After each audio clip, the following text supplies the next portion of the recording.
Glad you all have a nice afternoon. Enjoy yourselves. Try the chicken passport. All right, so that kind of gives you a little too much background, probably, of what we're actually going to talk about today. Without all the technical stuff, let's go to my bedroom when I was 5, and let's start there. So, as a child, certain things happened to me. I was 5 years old. I'm sitting at home, and I see on TV, we had 3 channels back then. Most of you didn't know that. We had 3 channels, and Frankenstein was going to be on the original movie. And I'm 5. I'm like, I'm going to watch Frankenstein. My mom's like, no, you're not watching Frankenstein. And of course, I threw a fit, laid on the floor, kicked, cried, and everything. She said, oh, really? You want to watch Frankenstein? Okay.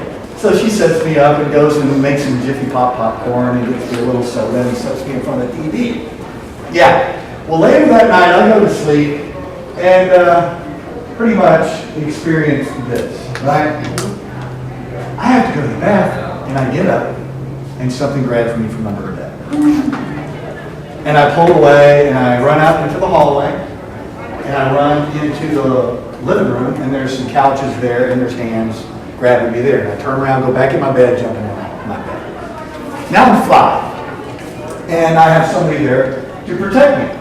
Because my godmother, being raised Catholic, I am a recovering Catholic.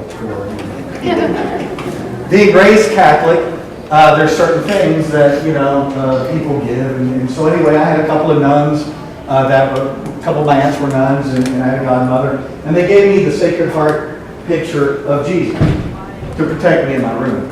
Now, the interesting thing about that is as a 5-year-old, when you mesh Frankenstein, hands under the bed, Sacred Heart picture of Jesus, you get Ted Nugent with his heart getting ripped out and barbed wire and everything around it. Okay? That's what I saw as a 5-year-old. That's what I remember. Now, I like Ted Nugent, but I didn't really particularly like him. Look, hi, I'm here to help. Hi, I'm here to help you. Yeah. It doesn't mesh very well. So, those are the things that kind of spurred me along as a child of how you perceive different things. And each one of us have a different perspective on our life, on how things happen. Now, in that, my mother, of course, told me what? There's no such thing as monsters. Don't worry about it. Move on. Let's go on. There's these other things. So as I'm growing up Catholic, and I'm growing up with all the things that I am told are the right thing to do. And you may have grown up Catholic, you may have grown up Christian, you may have grown up atheist, you may have grown up any number of other religions out there, and you have a core set of rules that you go by. You have values, let's say for Christians, the 10 Commandments. They instill those values in you. And then you have assumptions that other people share your same values. Until you get out in the world, you don't realize that maybe not everybody shares your same values. And then you have certain beliefs that you're brought up with, right? Whether it's spirits or spiritualistic things or angels or demons or nothing or whatever it might be, you have these sets of beliefs. And all of these values, assumptions, beliefs leads to certain expectations of what you're going to get out of life, what you're going to get in your relationships between people, and what you're going to get as far as your treatment from people or your treatment toward people. So with that comes along your spirituality and what you expect from the world and the things that you have to deal with in the world. So, in that, there are certain things that add to your values, your beliefs, and your expectations. There's a lot of different beliefs that we want to qualify and quantify paranormal activity. We want to quantify it. We want to count how many times we experience orbs in this room, and we want to qualify it to it's because Grandma is back and she's here protecting us, or it's because whatever other thing that might have happened in this room that would in your own mind cause these orbs, or whatever the manifestation is. Now, when you're taking in senses, we got our 5 senses, right? We got touch and smell and sight and taste. We have hearing. Who believes that we have more than 5 senses in here? Okay, good. All right. I'm with my people, so I can just say anything now and y'all just read it. I absolutely believe, because you have gut instinct. Women have women's intuition, right? Men supposedly have gut instinct. Well, as a 31-year cop, as a 10-year military person, combat arms person, there are certain things that you learn to go ahead and trust, and you can make what's called a type 1 or a type 2 error. Type 1 error is the bushes rustle, you take a defensive position, clear the bushes, nothing there. That's a type 1 error. You thought something was there, but it wasn't. Type 2 error is you hear the bushes rustle and you dismiss the fact that it's just probably the wind, and then there's a tiger or your enemy coming out of the bushes. It's a type 2 error. That's not good. Type 1 error are much better to make. That's what you want to do. So when you're qualifying, your experience, you're kind of going off of stuff like that. You want to do the type 1 error. Maybe that's a ghost, maybe that's a demon, maybe that's something unusual. I'm going to deal with it that way, and if it's not, that's fine. And it's anomalous, and we move on. So our senses. We also have, I think, a 7th sense as far as a sense of time. We automatically have a sense of time. We can go to sleep, and we can kind of get up when we're supposed to get up sometimes, if we've done that a lot. There's certain things that happen. The thing I want to key in on today a little bit is the eyeball.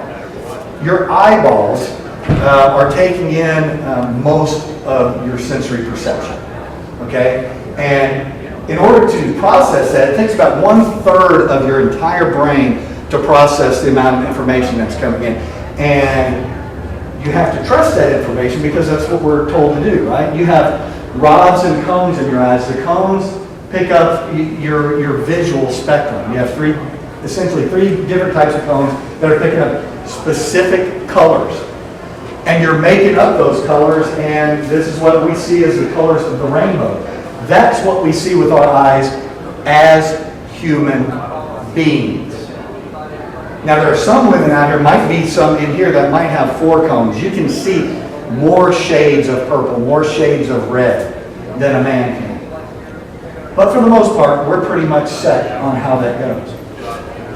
See this little guy right here? This is a mantis shrimp. He swims around the ocean. He's about 12 inches long, and he has 14 cones in his eyeball. Those eyeballs right there. 14 cones. I can't even imagine the spectrum that he can see. But the problem is he can see a huge spectrum, but he doesn't have the brain capacity to really process it because you need a large brain to process all this. But what is he seeing? What is a bee or a butterfly seeing? They're seeing in an ultraviolet, shades of things. That's how they're going out and finding pollen, is they're able to do that. And all of you have seen an ultraviolet before. Black light, you put it out there, what it does is it reflects off of paint and different structures, and it changes the wavelength of the light.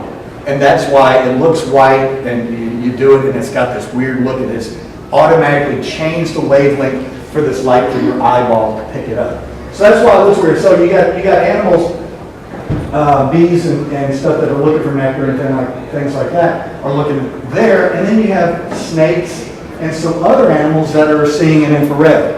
And they're looking at heat signatures, and they're tracking their prey with these heat signatures. Well, the crazy part about it is the electromagnetic spectrum goes from that wall to this wall, and there is about a centimeter of visual light in all that. You're going from gamma rays to X-rays to infrared or ultraviolet to visual light to infrared to radio and microwaves and radio. You have this whole huge thing that we cannot see. I imagine we have developed the way that we've developed now, and we see what we see now out of necessity of what's important, because our brains are designed better to forget about things than it is to remember things. Okay? So we take in all this information, we forget about a lot of it. If we could actually see that entire electromagnetic spectrum, I would imagine this whole place would look like a sleet storm. The most violent sleet storm that you can see, with stuff bouncing off everything like sparklers, just everywhere. That's what's happening all around us, right as I speak, right now, with all of the radiation, all of the different things in the electromagnetic spectrum that are coming through this building. And they're not important to us. But what are they? Where does it lead us to? I don't know. So we build some machines, and we go, okay, I can't see the electromagnetic spectrum, the whole thing, so I'm going to build some machines that will help me out. So we got regular military, civilian radar, and that way we can see things in the dark. We can see things that are so far away that we can't visually actually identify. So we'll use radar. These other things, I get confused about what we're measuring. That's where I don't have a problem with using it. My question is what are we measuring? Because I can take this, I can take a stud finder or some other electronics from Home Depot and kind of do the same thing with it. I'm not dismissing that it's not doing what you're saying it's doing. I'm dismissing where is our data to say that is exactly what it is. Because typically in science, I am a scientific materialist. My thesis was in complex adaptive systems. It's how things work together. So when you say this, the reason this thing happens is because something has disrupted here. There's a spirit or some sort of force or whatever, and it has disrupted or caused some sort of emanation. I want to know where the baseline is. I want the ghost right here, and I go, okay, thanks. I got this. When this thing goes off again, I have my ghost. And I know a lot of this stuff, and I threw this up, this is just fun. The ghost radar, you can get the app, and it's just fun, and it's, mess around with it. But I'm throwing it in as something ridiculous. Look, some people actually have the true believer syndrome and see something like that, and they're like, okay, that's what I'm going to do, and I'm going to use this. So, my question is what are we measuring by the machines and the things that we're using, and is it actually providing information for us to figure out what in the world's going on? So, you have your core beliefs. You have your senses that are bringing stuff in. You have your eyes that are bringing, just overstimulating you to where your brain goes, okay, I don't want to see this, I don't want to see this, I don't want to see this. I just need to see what the price is on the freaking bag of chips. That's all I want. You have your emotions, right? And they're floating around in there. Everything that most objects, I can say, you will have an emotional attachment to. Priest, dentist, coach. You can attach things and go, okay, I can see where I have a strong opinion on something. So when you're talking about things, your conversation and your emotions are going like this through the conversation when you're discussing things, when you're also researching or investigating something. So we have a base core of emotions. If you took all the emotions, the thousands of emotions, if you reduced them down to, let's say, 6 or 7 emotions, you could reduce them down to happiness and sadness. You could reduce them to fear and surprise, disgust and contempt, and maybe a couple of others. But you could fit all the other emotions into like 6 or 7 actual core emotions within a human being's experience. And that's where I throw in again, how is your brain working through this experience? We have what's called rote memory. Rote memory is when you have to sit down and memorize something for a test. You're memorizing a sequence, you're memorizing numbers, vocabulary words, those sorts of things. That's rote memory. Rote memory is stored in in a few different places, but primarily your frontal part of your brain, up in here, and it's going to be sitting there ready. When you're calm, you're going to be able to respond to somebody in an argument as long as you stay calm. You have those memories right up here and all that stuff. But when you get upset, you get into a fight, and your spouse or behavior modification unit is standing in front of you arguing, and you're sitting there listening, waiting to cut in on that and just do the perfect thing and shut the whole argument down, and it's your time, and you go, "You're stupid," and that's all it's like this. It's because you've stressed yourself out and you're starting to work out of midbrain. All your rote memories up here in forebrain, basically, and your experiential memory is back there in your primal brain. We got like a reptilian brain, then we got this big spongy thing on top of it. The reptilian brain responds to all of our physiological needs that we need, fight or flight, and feeding and mating. That's all it does. But when you get stressed out and you're in a situation, that's where the memories go. That's why in the military they stress you out really bad, and then they take you through a sequence of events. Because they want to take that experiential memory, and store it where you need it. When you're stressed out, it's going to be there, you're going to be able to respond better. Rote memory is not going to help you when you're stressed out. Now, I don't know about y'all, but if you're in, real quick story, we're in Dracula's castle, we're in Hunadora's castle, and I got all this stuff on, and I got, my night vision, I'm walking through and I see something. And I'm looking up. I'm all by myself, and I go over there, and it's my wife sleeping in a sconce. It's 2 o'clock in the morning in Dracula's castle, and she is asleep in a window. So needless to say, it's those types of memories. If you allow yourself to do what I did, I got all excited and everything, right? It's fun. I like it. But when you're really trying to do investigation, when you start letting yourself get all freaked out, what's it? And doing that, man, your IQ is filling with seriously. Think about it. You're trying to get away from somebody, you got to get in your front door. All you got to do is get your keys out the way you've done it a million times, stick it in the key. Oh, can you do it? No, you fumble the keys, they fall down. It's because you've stored your skills in the wrong place in your brain.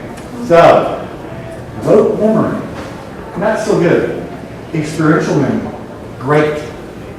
I remember laying on a shag carpet floor, looking up at the TV, eating a bowl of chicken noodle soup, chunky chicken by the way, and peanut butter jelly sandwich. That's delicious together, y'all try it. I remember that like it was yesterday when the Challenger exploded right in front of my face. So it's those things, it's that experiential memory that really reads things in. And we're talking about emotions, and that's where it goes. Because if you bring emotions into this stuff, our emotions, plus the biases that we have from our values and our expectations, create false facts. And I say false facts because you believe exactly that fact, and it is a false narrative that you're throwing in there. I'm not attacking anybody in here as far as creating false narratives. I'm saying be aware of how your brain is.